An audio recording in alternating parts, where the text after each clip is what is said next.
Hello, good evening. It's Monica from Life is Art, and it's Wednesday. We're going to be creating a tower fold card this evening. I keep wanting to say a tower full, but it's a tower fold card, and it's an interesting fold. It's not too hard, just a little scoring, a little slicing, a little slicing and dicing. And it's pretty simple. And then you get to decorate it. And that's the fun part, right? We get the fold done, and then we decorate. If you're joining me this evening live, just say hello or howdy so I know you're here. And if you're watching later on replay, you can just say replay. And that way I'll know who stopped by. All right, we are going to be creating a tower fold card. And the base for this is a piece of cardstock that is 8 1/4 by 5 1/2, so that I'm starting with a piece of candy apple because we have been looking at the Hello Darlin collection all through the month of June. I'm just seeing if I can grab a catalog handy here. I was rearranging my drawer and now everything's a little out of whack. Let me see. There we go. So we have been creating with the Hello Darlin collection, which is beautiful. Lots of scarlet, candy apple, sapphire, and sage in here. And it has been a lot of fun creating with this. And I'm actually starting to run out of pattern paper. I'm going to have to order myself some more when I put in my order tomorrow. And so we're starting out with the candy apple card base. Again, as I said, 8 1/4 by 5 1/2. And we're going to start out with a bit of scoring. So I'm going to line it up here on my Versamat, just over here, so that we can do some scoring. And don't worry, it's not hard scoring. It's pretty simple. I'm going to use my bone folder and my ruler. And first we're going to score along this 8 1/4 inch side. We're going to score it at 1 inch. So just line up my ruler if you're using a scoreboard. Saves you all the finagling of lining things up. So 1 inch. Then we're going to score at 2 inches. So far, so good. 1 inch, 2 inch. And then we're going to score it at 3 inch. 1 inch, 2 inch, 3 inch, blue inch. Sounds like a Dr. Seuss book. So 1 inch, 2 inch, and 3 inch. We're going to do the same thing on the other side. So you have two options. You can turn your paper around, or not on the other side, at the other end. You can either turn your paper around and score again at 1 inch, 2 inch, 3 inch, or you can score it at 5 1/4, 5 1/4, 6 1/4, and 7 1/4. So either way you choose to do it, you can turn your paper around and score the other way, or you can just keep it the way it is and just score at those markings. So we've got 1 inch, 2 inch, 3 inch, 5 1/4, 6 1/4, 7 1/4. And I will post all those when I post the pictures of the completed project. So now let's go ahead and we're going to turn this 90 degrees. So we have it on the 5 1/2 inch side. And line it up on our Versamat. And you can also use a paper trimmer for this, because this time, instead of scoring, I'm actually going to be trimming. So I'm going to use my, my blade and my ruler for this. But if you have a paper trimmer that allows you to work inside of your page, mine doesn't really do that well because it's a rotary trimmer, then you can do that. But what we're going to be doing is we now have 3 score lines here and 3 score lines here. And we only want to cut between the first score line and the third score line. And then come down here and we're going to cut between this score line and the last score line. So what we're going to end up with is we're going to have a frame all the way around that is not cut, a 1 inch frame. And then we're going to have this part in the center that is not cut. So we're going to be cutting from the first score line to the third score line. We're going to jump over the center, and then we're going to cut from this next score line to the last score line. Okay, so that would be the 4th score line to the 6th score line. So our first cut is at 1 inch. So we're going to line ourselves up at 1 inch. And if you're using a paper trimmer, you line it up at 1 inch. And then you're going to drop it on this first score line, this first horizontal score line here. And you're going to trim from that score line to the 3rd score line. So from the first through the 2nd and stop at the 3rd. Then we're going to jump and we're going to come down here to the 4th score line and start cutting through the 5th and stop at the 6th. So what we end up with is we have score line and it's sliced in between. And then we have score line and sliced in between. Okay, now we're going to repeat that again a couple times. So let's line it back up. So that cut was at 1 inch. Now we're going to move over to 2 inches. Line it up. And we're going to do the same thing. We're going to start at the first score line. And we're going to cut through the 2nd and stop at the 3rd. Then we're going to come over here to the 4th. And we're going to cut through the 5th and stop at the 6th. Then we're going to move our ruler up or move along on our trimmer. And we're going to go to 3.5. So line ourselves up at 3.5. And you want to make sure, if you're doing it like I am, that you hold this ruler nice and sturdy so it doesn't slide around. Because that's always disappointing when you're halfway through cutting a line and it goes, wah! So we're going to, again, we're starting at the first score line, cutting through the 2nd and stopping at the 3rd. Then we're coming down here, starting at the 4th, cutting through the 5th and stopping at the 6th. And now one last time, we're going to shift this over to 4.5. Line it up at 4.5, and we're going to do the exact same thing.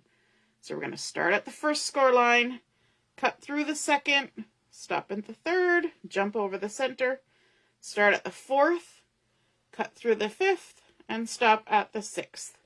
Okay, that's it. That's all our cutting and scoring for our base.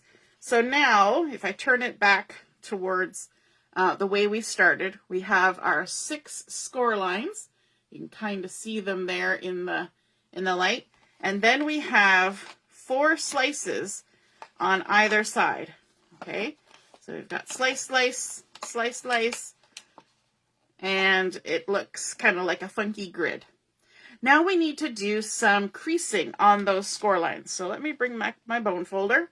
The first thing we want to do is we want to take this very first score line and we want to fold a valley fold. And so to create a valley fold, we push down on the score line because we're going down into the valley, and we're going to lift this up.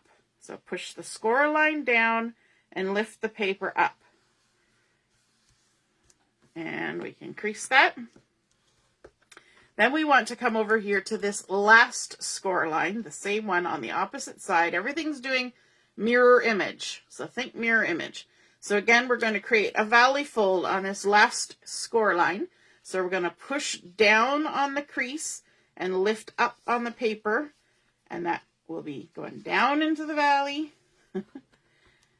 And we create a valley fold. So now your card should look like this from the bottom.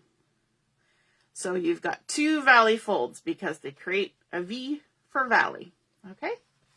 And then we want to do a little bit of folding on this second score line. And you can kind of open those ones back up because it kind of makes it a little bit easier to have everything flat.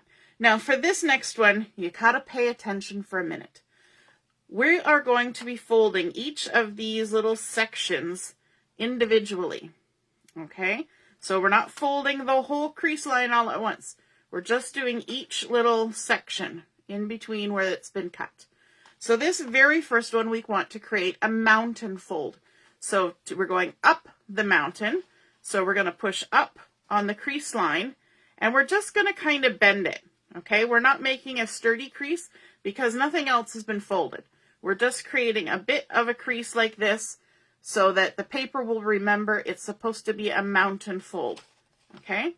The next one, we want to create a valley fold. So we're going to push the crease down into the valley and give it a little pinch from behind. Okay? The next one, which is the widest, is going to be a mountain fold. So you're going to come up. So if you think about a pattern, we're going up, down, up, down. We're just going to repeat that all the way down. Okay, so this one has become a mountain, so we pushed up on the crease. We're going up the mountain. Now we're going to make a valley fold. So this one, we're going to push down into the valley, and you kind of work your two hands together. One's kind of pinching, and one's pushing. And our last one, if we're following our pattern, is going to be a mountain. So we're going to push up, because we're going up the mountain, and there we go. We've created our folds all the way across. Now, I haven't creased them down. That's okay. We're going to move over to this side, and we're going to do the exact same thing, so you can use the other side as reference.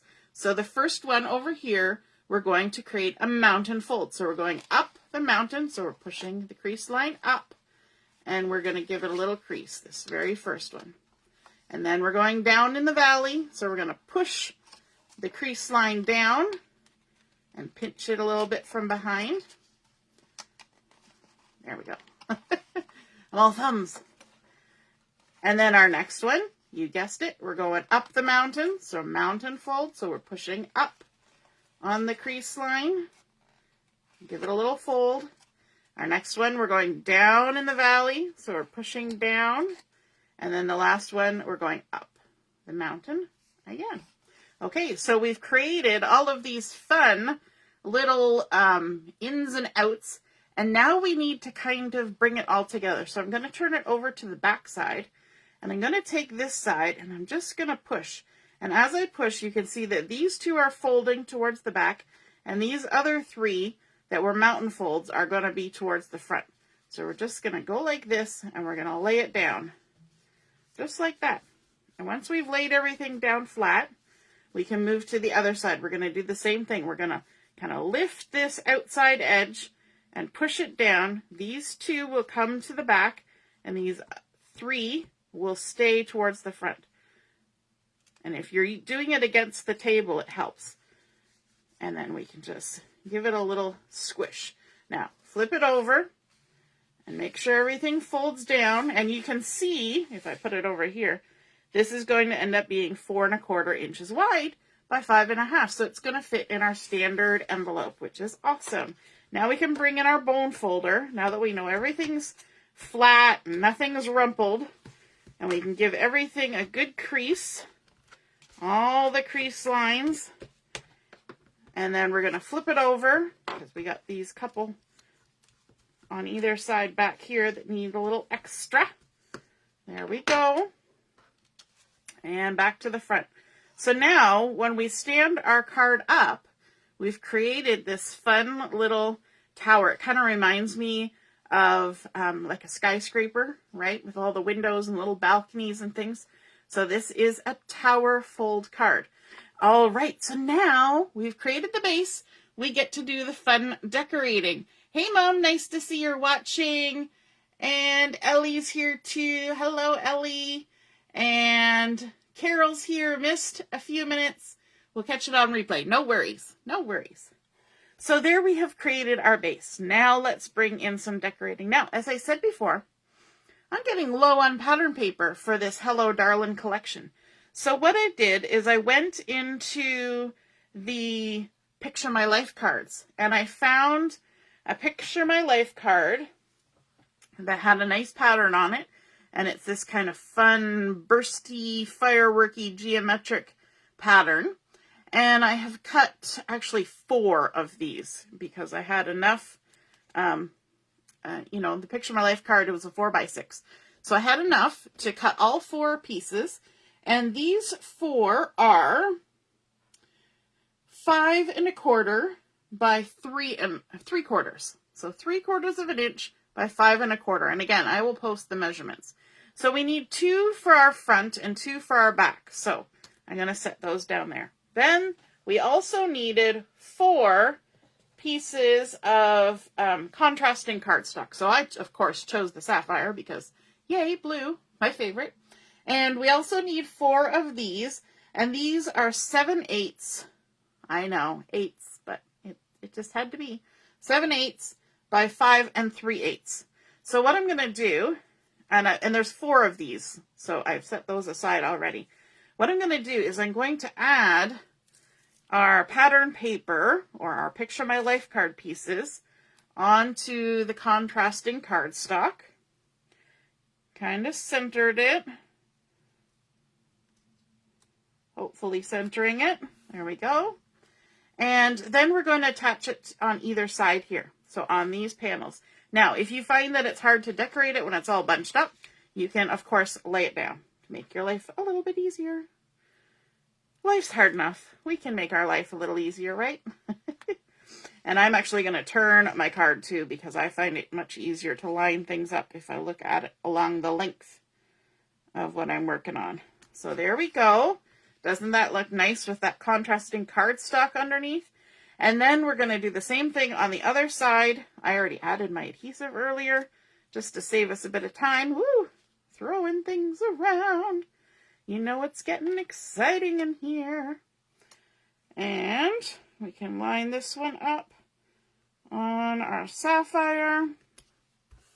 And then we're going to do the same thing. We're going to add it onto our card. Now you can see that this is not a traditional shape of card because there's no fold inside. Like there's no insidey bit. So what's going to happen is we're going to add a little bit on the back to create a panel to write the message on. Okay, so let's pop those back down. So there we've got our 2 end pieces attached. And now we need to do some decorating on the front here. So I have some pattern paper. I actually did have a little bit of pattern paper. And I've got this gorgeous little plaid that was one of the patterns from the collection. And I have cut 2 pieces that are, I've written it down here, now I got to find it, 4 by 3 1/4. So I've got 2 that are 4 by 3 1/4, and then I have one that is 4 by 1 1/4. And so this one is obviously for the center because it's wider, and then the other 2 are for the outside. But we need to add that contrasting cardstock. We need to, right? I say it like it's an imperative. We don't really need to, but it looks cool when we do. And so we have 2 pieces of the Sapphire that have been cut to 4 1/8 by 7/8. Let me just double check that. Yes, 4 1/8 by 7/8. So those are going to go at the top and bottom. And then we also have the one in the center that is 4 1/8 by 1 3/8. Okay, and again, I will give you all those measurements so you don't have to furiously scribble. You can just relax and watch what's happening. So let's go ahead and we're going to do the same thing. We're going to add our pattern on top of our contrasting cardstock, our Sapphire. And you may notice that I'm trying to keep my pattern pieces in an exact position, and that's because I want to make sure that the pattern kind of lines up all the way. I'm trying my best. If you see me make it go wrong, then just say, wrong pattern. All right, let's line this up. And I tried to do that with my bursties on the side. The patterns actually do match up. It's not important when they're that far apart, but, you know, some people, some people's minds say that's important. Let's do that. So if you're going to do that, just make sure you cut the pieces side by each, as they say. All right, our last piece that's going in the center, and then we can start adding these pieces on. I'm going to flatten it down again, just to make my life easier. The great thing about paper is that paper has a memory. So once you've folded it once, it's going to want to always fold in that manner. And one of the reasons why we didn't fold this center part at the beginning when we folded the outside part is that because these 3 it's not actually folded here. So we wanted to make sure that we left that unfolded so that it would be nice and straight. It is scored, but not folded. Alrighty, let's line that one up. And then our last one. So far, so good with the patterns. I'm doing okay. How's everybody doing out there? I'm looking around my lights. For some reason, my lights are in a weird angle. So I'm having to like duck and look around my lights to see the comments. So if I don't catch your comment right away, don't worry. I do read them later. So if you have any questions or anything, then I will come back to it. Okay, so there we have our card base with a lot of decorating. Now we need to add a sentiment onto our card. And for that, I decided to pull out this card, and I hadn't used it yet, but I was really excited when I got it. It's called Slimline Thoughts, and it's in the April to June catalog. And it's got a sort of a vertical slimline sentiment that says, thinking of you, lots and lots and lots and lots and lots and lots and lots and lots, ad nauseum to lots. And then on the other way, so for a horizontal slimline, it has, when skies seem dark and times get tough and you don't know what to do, just know you have a friend right here to support and help you through. And I think that those are both awesome sentiments. And to be honest, I bought it for this one. And so it fit perfectly onto the section that we had for adding the sentiment. So we're going to start out with a piece of the Sapphire cardstock, of course. And this is 5 3/8 by 2 1/8, or actually 2 1/8 by 5 3/8. And then I've got a piece of white daisy that has been cut to 2 inches by 5 1/4, and I went ahead and I stamped this sentiment onto here. And I did that ahead of time because I was using my stamp platform, and so it takes a minute or two. But I want to actually add this sentiment on here with some foam tape, just for a bit of dimension, because, you know, we're not making a dimensional card already. We need to add a little more. And so I'm just going to add a few pieces of foam tape on here, just to pop it up, like so. Lovely. And now the trick is to get it centered on the cardstock. It's always a little bit more of a challenge to center something that has just the tiniest little bit of an edge when you've popped it up with foam tape. So I'm trying to challenge myself this evening, apparently. Okay, let's give it a go. What's the worst that could happen? Could be totally screwy, which it kind of is, but we will see. We'll see. I think it'll be okay. It's okay. It's all good. So now we've got that popped up, and then we can center it onto the card. And again, we can squish it down if that makes it easier for lining things up.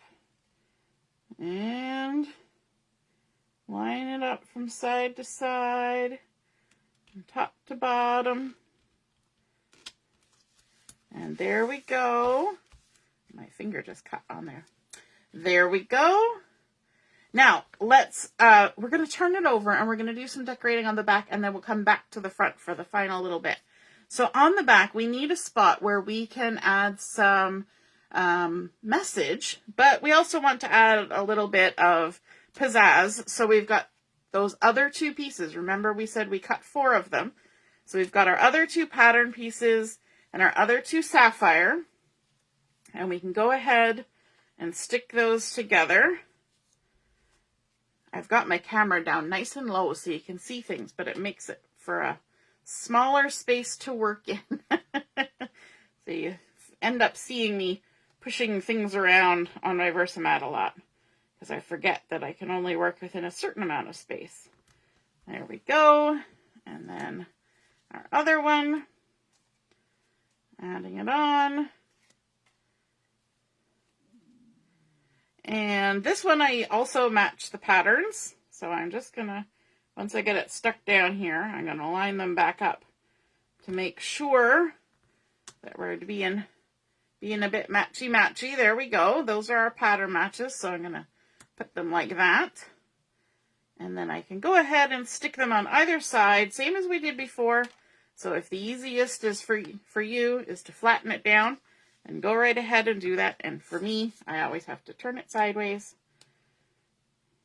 and stick that on there. Now, of course, we've got the light side of the candy apple showing, so it'll look a little bit different from the front, but not too much. It's still candy apple. It's just a little bit lighter. And just make sure we've got our patterns. Turn it around and add it on this side. I don't know about you, but the folding is fun and the scoring is fun, but the decorating is a lot of fun too. Okay, now for the last piece, we're going to use the same size pieces as we did for the front. So we cut 2 of them. So we've got our Sapphire and our White Daisy, but I want to do a little bit of stamping on this, and I need a piece of scrap paper. Let me just bring in this. It's all folded up. There we go. Piece of scrap paper. And we're going to do some stamping on here. And for that, I'm going to bring in a different stamp set. And that is the Hello Darlin scrapbooking stamp set. And I want to use some of the floral and the leaves just to create a little bit of something on this blank white to kind of get things in the mood for writing a message. I don't want to fill up the whole area, but I want to add a little bit of something. So I'm going to start out with my Sapphire ink. I'm going to grab my stamp block, and I want to use this smaller of the 2 big flowers.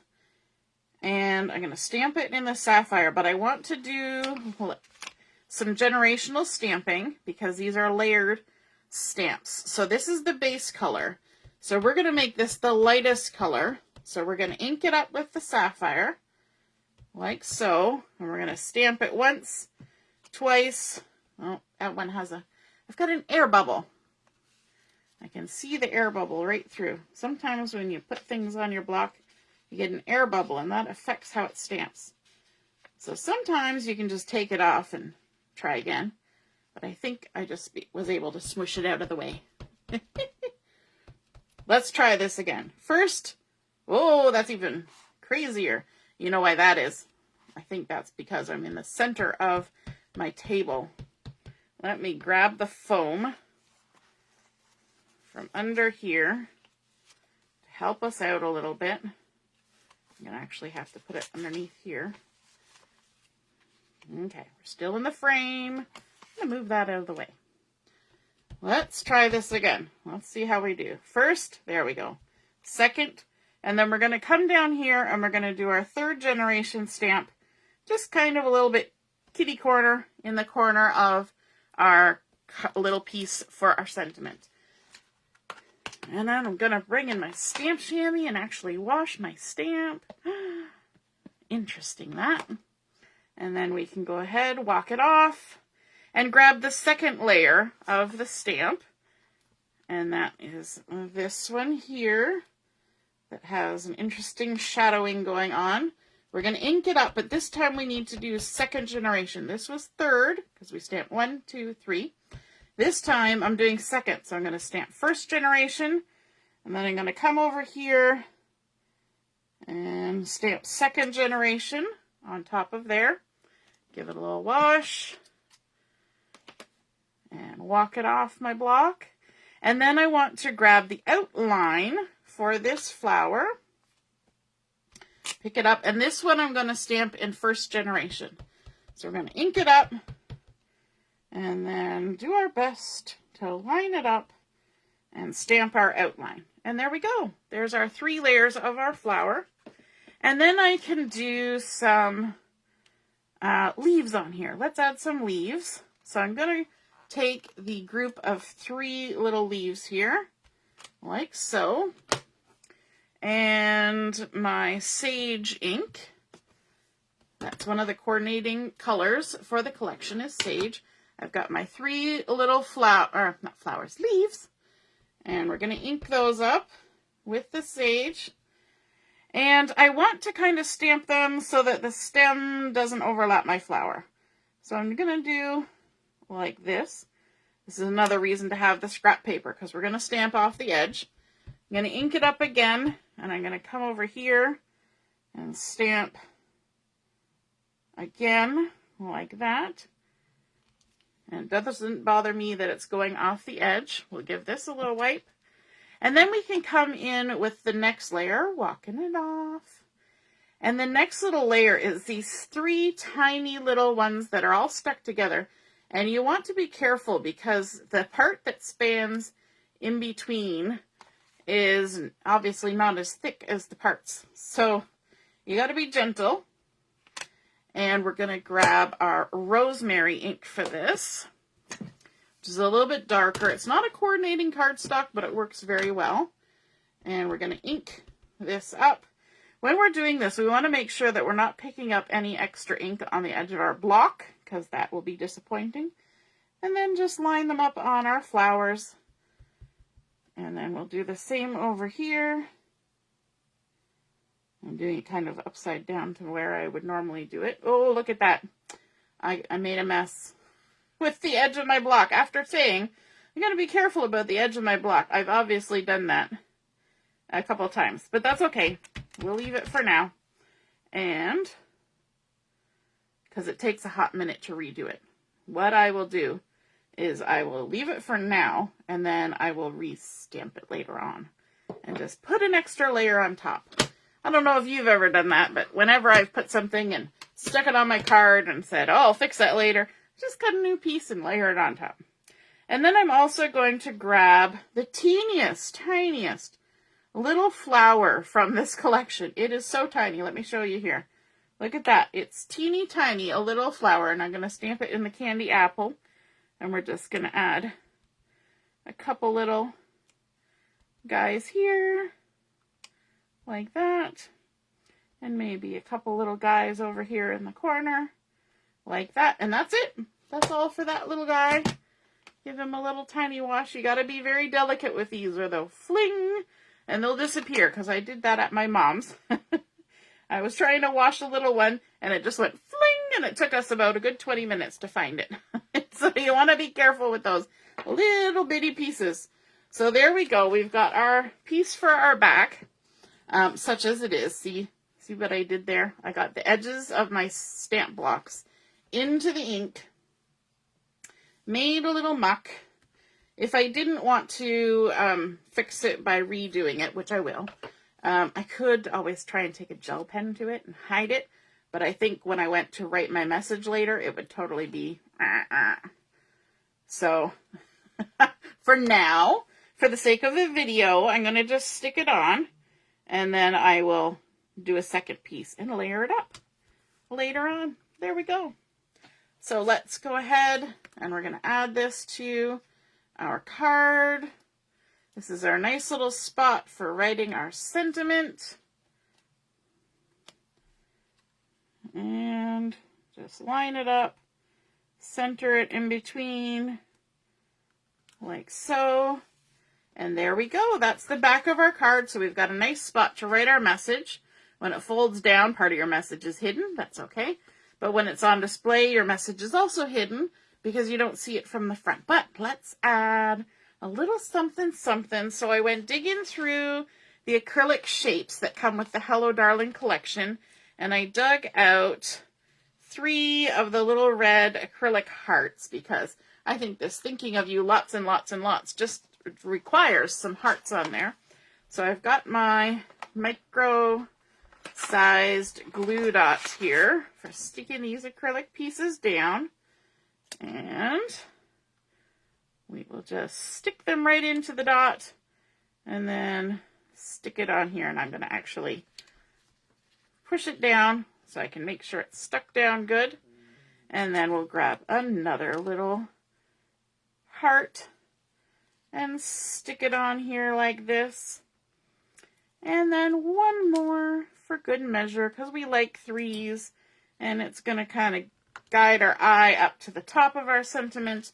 And there we go. We've got thinking of you, lots and lots and lots and lots and lots and lots and lots and lots. We started with our candy apple card base, doing some scoring and some cutting. And then we added on our cardstock and our pattern paper, as well as our Picture My Life card patterns. Then we stamped our sentiment on the front from that Slimline Thoughts stamp set, adding some bling bling, a little bit of shine from those acrylic pieces from the Hello Darlin. And then on the back side, we have our Hello Darlin stamped flower down here in our spot to write the message for our card. And of course, when it stands up, it creates a nice little presentation, and it's actually really, really good and sturdy. Like even when I push it, it just pops right back into shape. And then when you want to mail it, you just fold it right down and pop it in the mail. And I love how the patterns alternate and peek right through from behind. Isn't that beautiful? So I hope you guys enjoyed seeing that tower fold card come together. And if you try making one of your own, I would love to see it. Snap a photo and pop it in the comments underneath where I post this and all the measurements. And we will see you again soon. All right, have a wonderful Wednesday evening. Toodaloo. Bye.